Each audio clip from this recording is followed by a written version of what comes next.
So in a gene interaction, a particular phenotypic character controlled by more than two or more set of genes now, that is called as a gene interaction. Okay, more than one set of genes involved in a interaction now, that is called as a gene interaction. So in that gene interaction, phenotypic or genotypic, structural or functional characters can be determined by two genes. For example, for a phenotype of a tallness na capital T, capital T. Genotype nalum capital T, small capital T. Phenotypic character na, these two capital T expressed as a tallness or a tall plant. So that express a morphological character, that is phenotype. Genotype na, what are the alleles responsible for a genotypic character formations? Capital T, capital T. These two alleles are responsible for genotypic expression. This are another set, structural or functional. Structural na external characters are the characters structure wise. Functional na, which is fully expressed as a genetic or a gene level expression. So both are same, phenotypic or genotypic, or in another hand, we can say structural or a functional characters can be determined by two genes.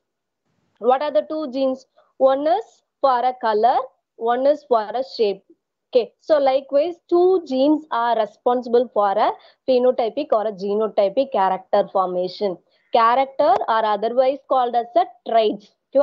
Come to the next one. Mendelian concepts always because of a character. Sorry, one single gene can be determined a single character. That concept was given by Mendel. Okay, single gene which is responsible for a single character formation.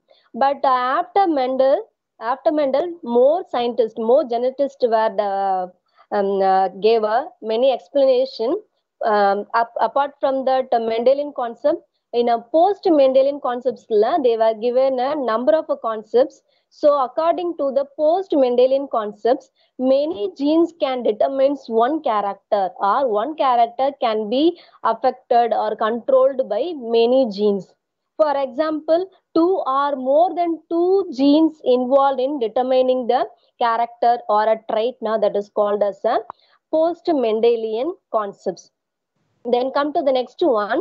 So post-Mendelian concepts were first proposed by W. Batson. He gave a concept, and that is nothing, gene interaction. In a gene interaction, we are going to discuss more than two genes are involved in the or controlling the character of an organism, which is also the concepts of Batson, also called as a Batson factor hypothesis. In gene interaction, we can see two different types of a gene interaction. One is intragenic interaction, or another one is the intra-allelic interaction, or otherwise called as the allelic interaction. So these are the different terms for a intragenic.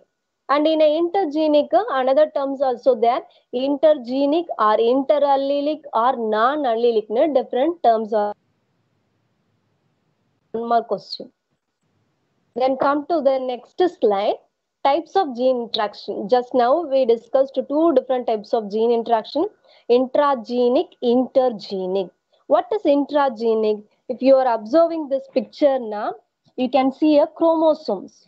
In chromosome, can you see this? A chromosome, you can see a locus. What is locus now?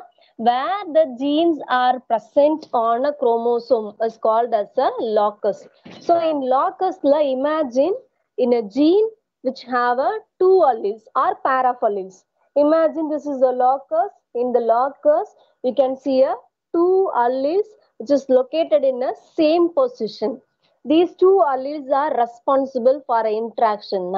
That is called as a intragenic interaction. Again, if you have a pair of a chromosome, so in the pair of chromosome you have a alleles in both the chromosomes. So chromosome allele of a first chromosome is interact with the allele of a second chromosome or allele of a one locus interact with the allele of a another locus that is called as a intergenic interaction.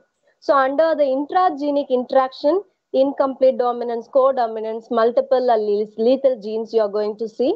And likewise, intragenic complementary, supplementary, epistasis, duplicate, pleiotropic genes we are going to see. Okay. This is the overall view given in the gene interaction.